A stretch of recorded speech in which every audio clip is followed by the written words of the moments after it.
அருட்பெரும் ஜோதி அருட்பெரும் ஜோதி தனிப்பெரும் கருணை அருட்பெரும் ஜோதி. ஆன்மநேய உறவுகள் அனைவருக்கும் வந்தனங்கள்.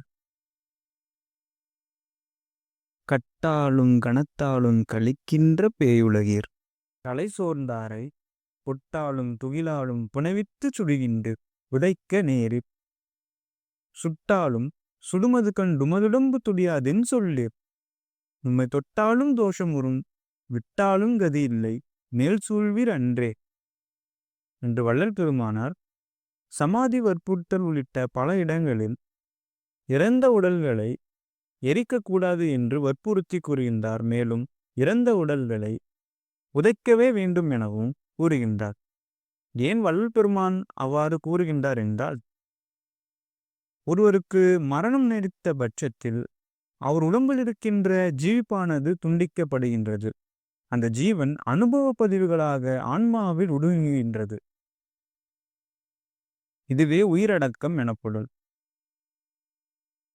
இவ்வாறு இருக்கும் பட்சத்தில் ஆன்மாவானது அதன் பக்குவத்திற்கு ஏற்றவாறு உடலில் இருந்து பிரிய நேரம் எடுத்துக் கொள்ளுகின்றது. நாம் இறந்த உடல்களை எரிக்கும் பொழுது அதில் ஆன்மாவானது வலுக்கட்டாயமாக வெளியேற்றப்படுகின்றது. இது கொலை குற்றத்திற்கு சமம் என்று வள்ளல் பெருமானார் சாடுகின்றார். ராப்பொழுதில் தூங்கி காலையில் எழ மறந்தவரை இறந்தார் என்று எண்ணி அவரை சுடுகின்ற உமது மனமானது வைரத்தை விட வலிமையானது என்று வள்ளல் பெருமானார் சாடுகின்றார்.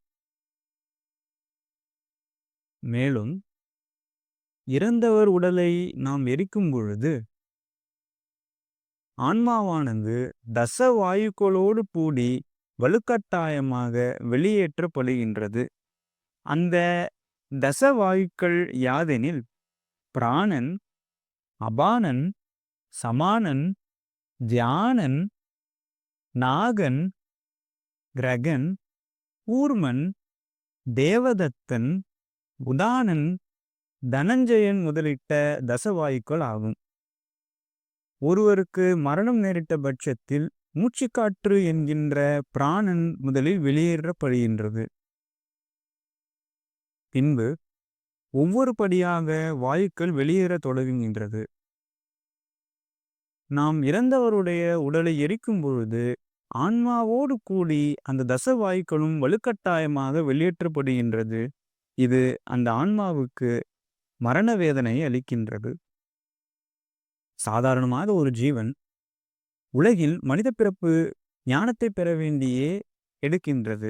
ஆனால் அது ஞானத்தை பெறாமல் மாயை சம்பந்தத்தால் உலகியலில் உழன்று ஞானத்தை பெறாமல் இறுதியில் மரணம் அடைகின்றது.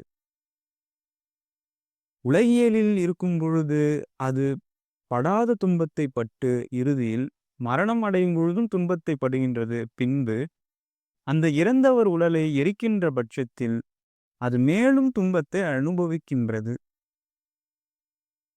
இத்தகைய துன்பத்தை நாம் செய்வோமே ஆனால் நம் மனமானது வைரத்தை விட வலிமையானது என்று மேற்குறித்த பாடலில் வள்ளல் பெருமானார் சொல்லுகின்றார்.